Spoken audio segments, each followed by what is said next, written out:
welcome back to More Than Metal. Today, we're going to try and keep Kountry Betty from burning down. He keeps leaving this mess.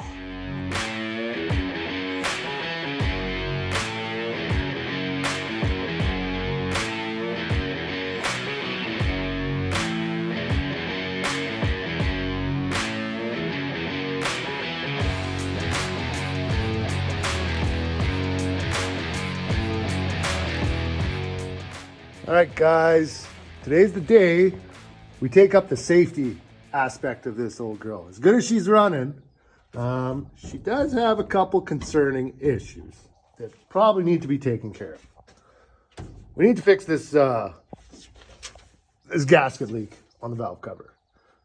That's already been a problem, but we've got a few that we want to take care of. We need to get this thing running, because we got some garden boxes built and Kaylin needs them filled. So we got to go get some dirt so that she can plant her tomatoes and potatoes and whatever else. So yeah, we got to get this thing going. So the valve cover is definitely on the list. The other thing that's on the list, and if you could smell through my camera, you would know exactly what it is. We got a little bit of a fuel leak. So this old girl's got dual tanks. So I'm not too worried about just taking that tank out and capping it off, because the other one's not leaking, so we're good on one. We never go far enough that we need two tanks. I love that in the 70s, the answer to the fuel economy was to just put an extra tank in. I mean, that's the easiest way to solve a problem, right? Just give them more. But for now, we're only gonna need the one tank, so we're just gonna rip that out. Other than that, we're gonna go through the electrical, make sure that we don't got any bad grounds that some sparks could come from. Oh yeah, this is a problem too. Probably shouldn't have our fuel line hanging on our exhaust manifold. So we'll see. Probably don't need to fix all of those. I mean, not 2 of the 3 out. We'll be doing pretty good. But yeah, let's get to work. I think we're gonna start off with this fuel tank because it's supposed to rain and I'm already getting a headache from sniffing this stuff. So I'm gonna want to close up the shop. But you can see she's all wet under there. These straps on these tanks, they collect dirt and crap and water, and they just sit there and rot the tank. So I'm guessing that hole is right on the bottom there. So we'll grab some tools and we'll get to work on this.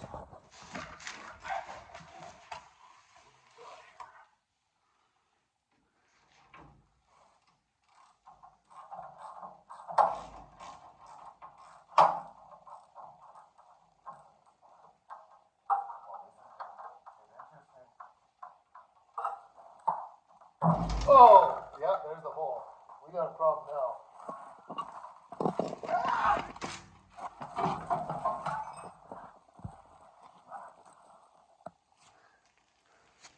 Oh, great. Oh, yeah.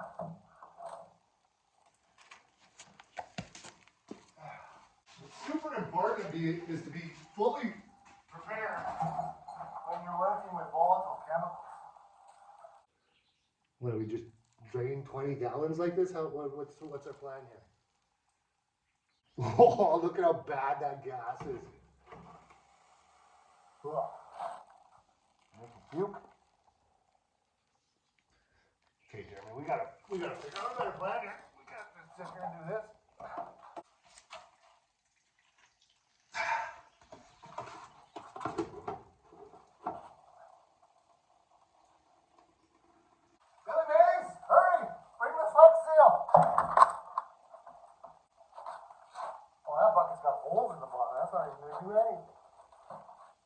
Oh no, had some gas. I guess we sit here and drain 20 gallons of gas this way. I mean, like, apparently the jerry can that I'm dumping my fuel into has got a hole in it. Step one went well.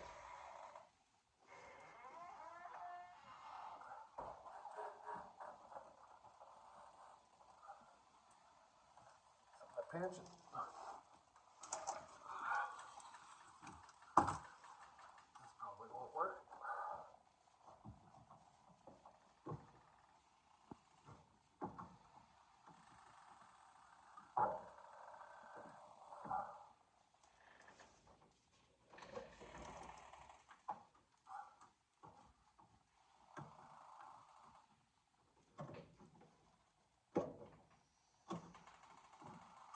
Get the right tool, Jeremy. You waste so much time trying to get the wrong tool to work.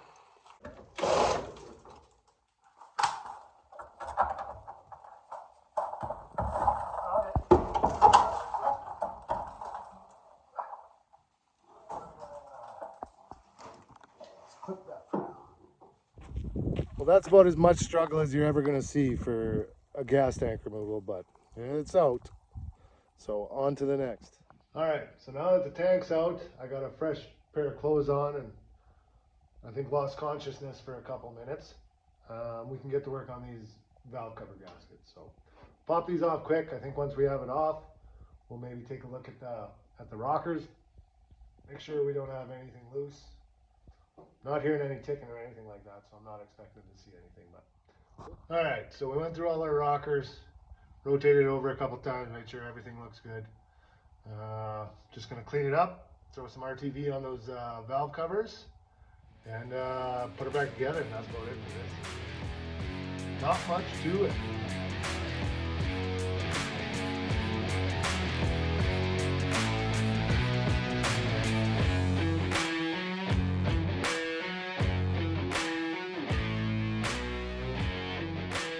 All right, all back together. Hopefully that fixes our leak. Yeah, do some cleanup, throw the air cleaner back on, and she should be ready to haul. You guys are just gonna lay here all day? Why don't you go catch a mouse or something? Unbelievable. Oh, there's 3. Good morning, guys. Another wet and cold one today. Kids are off to school, so we are headed out to haul our load of dirt. So it's about, I don't know what it'd be. It's probably around 75, 80 miles round trip. So not that big of a deal, but like I had said before, Betty's kind of just been used for like around the yard jobs, stuff 2 miles, 5 miles away from the house. So this is actually a pretty long one for her. So it's a good shakedown to see what other problems are going to come up. Because I mean, it's a 50-year-old truck. There's going to be other problems. So all right, we're just letting her run for a minute, make sure it's the old smoke burning off and not new smoke still coming. But I think she's running good, so should be good to go here soon. So it looks like Betty's adventure is over before it even got going. So I just shut it down. I jumped in, looked at our new gauges, and everything is out of whack. So I threw a meter on the battery when it was running, and we were charging at 17.5 volts. So we got a bad regulator. So back into the garage. We'll get her. We'll get her one of these days. Hopefully soon. Galen's going to start getting upset. The life of a short guy. Not that short. I'm average.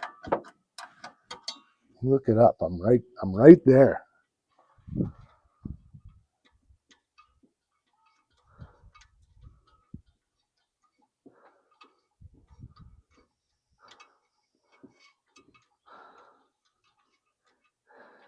Oh, these belts are in fantastic shape too. This alternator doesn't even look that old. He's definitely burnt up in there though.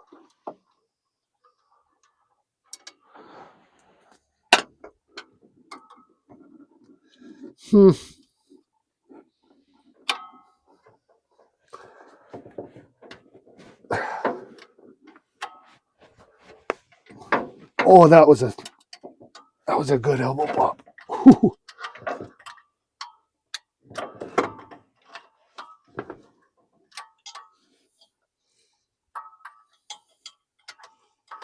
I don't think I should get these belts.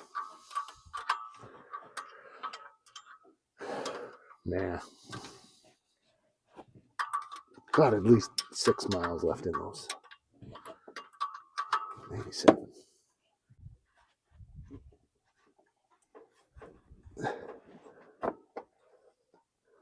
Right to the last. Oh. Okay. Okay. I got you. I got you. There we go.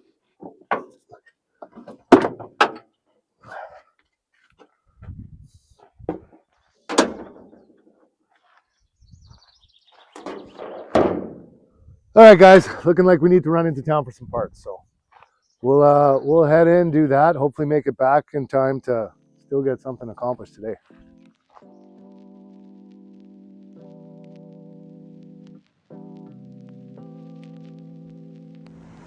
Crew Cab Chevelle just hanging out in the wild. Cool.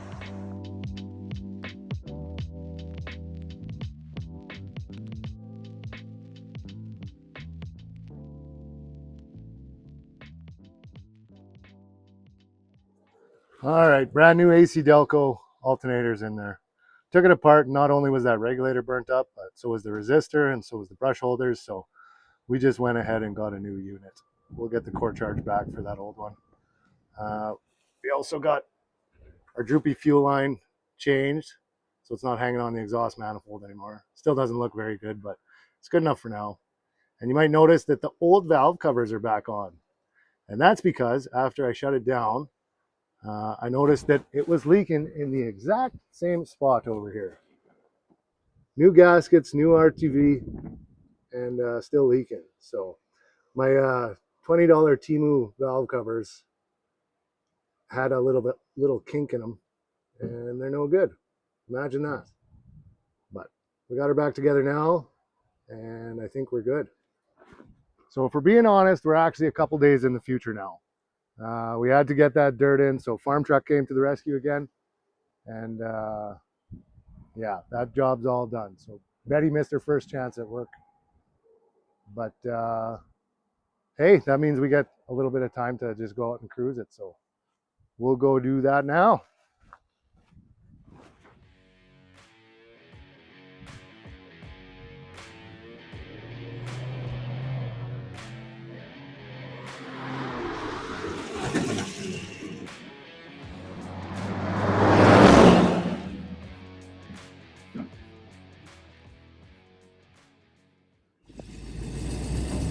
So I guess Betty failed her first test, which is all right. I mean, we got some oil leaks fixed, we got some electrical problems fixed, and I don't know, she's going to be better for the next one. There's always lots of work to do around the farm, so she'll have plenty of chances to redeem herself.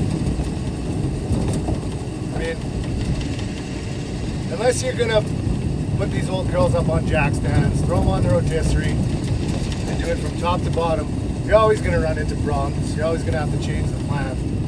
But in my experience, because I got one sitting on them, once you get it on those jack stands and start making your parts list and start thinking, wow, if I'm taking this apart, I'll do this and I'll do this and I'll do this, pretty soon that project's been on jack stands for 10 years.